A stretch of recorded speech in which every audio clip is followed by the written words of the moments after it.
1 লক্ষ এরকম গাছ লাগানোর লক্ষ্যমাত্রা নিয়ে এরকম কাজ করছেন গাইবান্ধার আব্দুর রহিম নামের এক ইউপি সদস্য।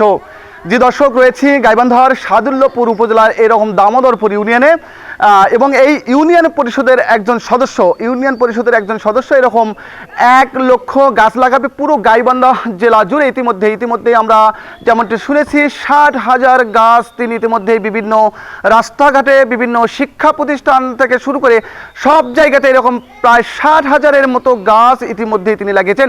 আমরা সময়ের কণ্ঠস্বরের মাধ্যমে শোনানোর চেষ্টা করব আব্দুর রহিম সাহেবের কথা। তার আগে আমরা একটু যুক্ত হব এই এলাকার মানুষ আসলে আব্দুর রহিমের এই কর্মকাণ্ডকে কিভাবে দেখছেন। এই যে ভাই, আব্দুর রহিম সরকার 1 লক্ষ গাছ লাগানোর পরিকল্পনা নিয়ে মাঠে নেমেছেন এবং ইতিমধ্যেই 60,000 গাছ লাগিয়েছেন। কিভাবে দেখছেন আপনারা তরুণ সমাজ বিষয়টিকে? আসলে বিষয়টি আমরা অনেক শ্রদ্ধা জানাই তাকে। তিনি এইরকম মত একটা কাজ উদ্যোগ নিয়েছেন। আশেপাশের ছেলেপেলে যারা বেকার তাদেরকেও এখানে তার নার্সারি থেকে যে গাছগুলো তামানবাড়ি বিতরণ হচ্ছে সেখানে সবাইকে সহযোগিতা করছে এলাকাবাসী। এবং কি আমরা ফাঁকা জায়গায় স্কুল মসজিদ মাদ্রাসা সব জায়গাতে আমরা গাছ রোপণ করতেছি। আমরা সবসময় 10-15টা ছেলে একসাথেই কাজ করছি নিয়মিতভাবে। আমরা চাচ্ছি তিনি সামনে যেন এই গাছ থেকে আরও অনেক বড় কিছু এলাকাবাসীর জন্য উপহার দিতে পারে। এলাকার তরুণ সমাজ এরকম বিষয়টিকে আসলে এরকম সহযোগিতা করছে। আমরা আরও একটু কথা বলি, কিভাবে দেখছেন আব্দুর রহিম সরকারের এই গাছ লাগানোর যে পরিকল্পনা সেটি? ওনার পরিকল্পনাটা আলহামদুলিল্লাহ অনেক ভালো। যে বর্তমান সময়ে এমন কাজ কয়জনই বা করতে পারে। আব্দুর রহিম আঙ্কেল উনি হচ্ছে গাছ দিতেছে গরিব মানুষের, বা অনেক আরও ভালো ভালো কাজ করতেছে গরিব মানুষদের জন্যে বা সাধারণ মানুষের জন্য। আমরা তরুণ সমাজ আছি, ওনার সাথে আছি, যে হচ্ছে আমরা গাছ বিতরণ করতেছি অনেক মানুষের মাঝে। আরও অনেক উদ্যোগ উনি নিয়েছে গরিব দুঃখী মানুষের জন্য।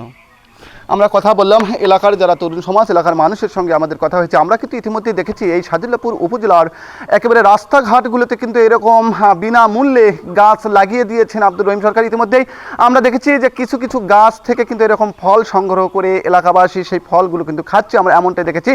আমরা একটু যুক্ত হব আব্দুর রহিম সরকারের সঙ্গে, যে মানুষটি আসলে এরকম ঘুরে ঘুরে আমরা তার মুখ থেকে এর আগে শুনেছি যে শাখাটা ফুলছড়ি সুন্দরগঞ্জের যে চর এলাকাগুলো সেই এলাকাগুলোতেও তিনি এরকম পর্যাপ্ত গাছ লাগিয়েছেন। আমরা একটু কথা বলি, এই যে আসলে কেমন থেকে মনে হলো, কোথায় থেকে মনে হলো যে এরকম গাছ লাগানো দরকার?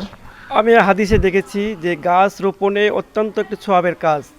আমি সেই থেকে এই গাছ রোপণের আমার মাথায় পরিকল্পনা আসে যে আমি 1 লক্ষ গাছের চারা বিতরণের পরিকল্পনায় কাজ করতেছি। আমার ইতিমধ্যে এই 3.5 বছরে 60,000 গাছের চারা আমি রোপণ করেছি, বিতরণ করেছি এবং আরও 40,000 চারা আমি এই 26 সালের মধ্যে বিতরণ করবো ইনশাল্লাহ। এই পরিকল্পনায় আমি কাজ। এটা কি আপনার নিজস্ব যে নার্সারি, মানে এই চারাগুলো কি আপনি উৎপাদন করেন? না, আমি এই চারা আমার কিছু ছিল, সেটা বিতরণ হয়ে গেছে। আমি বিভিন্ন নার্সারি থেকে এই চারাগুলো সংগ্রহ করি এবং যে ধরনের চারাই চায় আমি সেই চারাগুলো সেই এলাকায়, সেই মসজিদ মাদ্রাসার সেই কমিটির লোকগুলোকে আমি ওইভাবেই চারাগুলো দেওয়ার চেষ্টা করি। তো সেই ক্ষেত্রে আসলে কোথায় কোথায় গাছ লাগিয়েছেন? শুধু কি সাদুল্যপুর উপজেলার মধ্যে সীমাবদ্ধ রেখেছেন? সারা বাংলাদেশের যে কোনো প্রান্ত থেকে আমার কাছে কেউ ফোন দিলে তারা কি চারা চাচ্ছে আমি সেই ধরনের চারাগুলো তাদের কাছে পৌঁছাই দিই। কি জাতীয় চারা লাগান? আমি শুধু ফলের চারা। মানে শুধু ফলের চারা? জি, যে কোনো ফলের চারা। আপনার ভবিষ্যৎ পরিকল্পনা কি? ভবিষ্যৎ পরিকল্পনা আছে আমি যতদিন বেঁচে থাকবো ততদিন যেন আমি, আল্লাহর কাছে আমার আশা আছে, আমি ততদিন এই চারা রোপণ করব। এই যে আর্থিক যে একটা খরচ আমরা লক্ষ্য করছি, এটি যোগান কোথায় থেকে আসে? আমার ব্যবসা আছে, ঢাকায় ব্যবসা আছে, কান্তনগরে আমার দামোদরপুর ইউনিয়নে 4টা ব্যবসা প্রতিষ্ঠান আছে। আমি যা ইনকাম করি আমি শুধু নিজের চলারটা রেখে বাকিটা আমি সম্পূর্ণই সাধারণ মানুষের মাঝেই আমি বিলি করি।